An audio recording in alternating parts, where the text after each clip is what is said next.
I thought that I could lead, in Yeah, my head, because I don't know, yeah, you think like, well, I was captain in all soccer teams, and yeah, yeah, I was captain in this and that, and I was running mm, my friends' activities or something. But yeah, then when it comes to meeting 10, 20 people and kind of mm, have to guide them, they're waiting yes, for you to give guidance, and yeah, sometimes you blocked, yeah, and getting mm, that confidence up is mm, sometimes something that you have to work it out really, yeah. because it's not easy.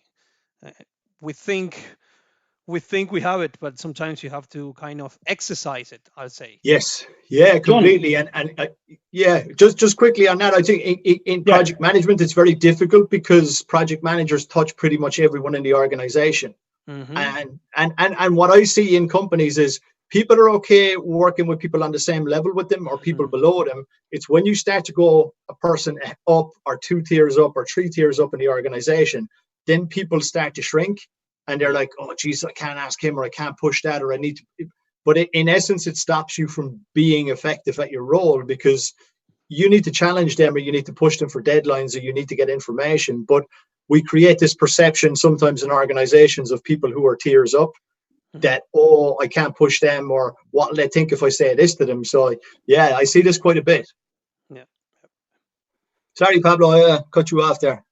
no, no, just a quick question about public speech. Is it something for everybody? This is something that you can learn. I guess it has to do with confidence, right?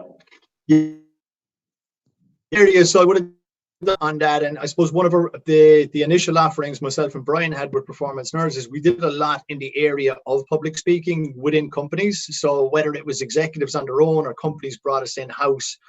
So kind of communication and public speaking will be two things we do quite a bit of.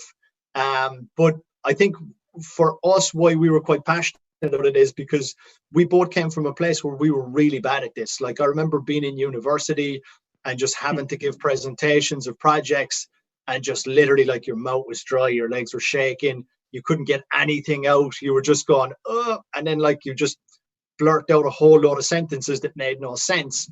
Um, and I was like, okay, that's my starting point. But maybe about 4 or 5 years ago, when I knew this is what I wanted to do for a career, I was like, okay, you're going to have to speak to groups and be in the front of a room quite a lot.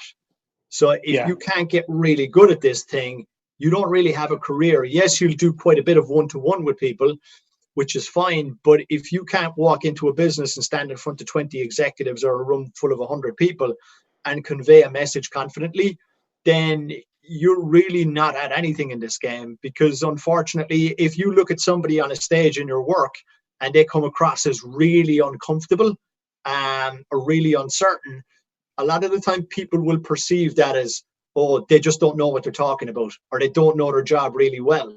When in actual right. fact, the person might be really good at their job, but they just can't get the message across or they can't communicate it effectively. So if we You bring it know, up to Seb and if we're saying project management, if you can't communicate properly as a project manager, then yeah, you're not really at a whole pile.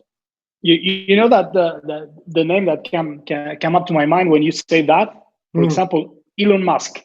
mm, The guy yes, is a freaking genius. yeah, But you put him on the stage to introduce the new products, and the yeah, guy is like, oh yeah, But yeah, as you said, I mean, mm, if you actually don't know who Elon Musk is, and he yeah. comes up and he tries to present anything, you say this moron, he doesn't know shit, Oh yeah, yeah, nothing, you know. completely, yeah, yeah. But Steve Jobs would be similar. Like Steve Jobs would have been quite an introverted guy. He was a bit of a geek, but he realized when I want to sell these Apple products, if I step up onto the stage, I have to wow people. I have to get them excited by the product. So if he's this little right, geek that's shaking, people are just going to go, yeah, your products are pretty cool, but we're not interested. So he was able to tell a story. He was able to engage people, get them excited by the products. So for me, I looked at this and I was like, okay, this is a skill.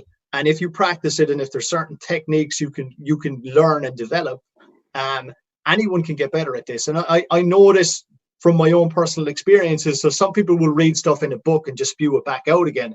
I know because I've been that guy who's been really bad at this. And now people will pay me to come in and talk. So I'm going, okay, that's a bit of a 360. So Mhm. it is definitely something anyone can learn.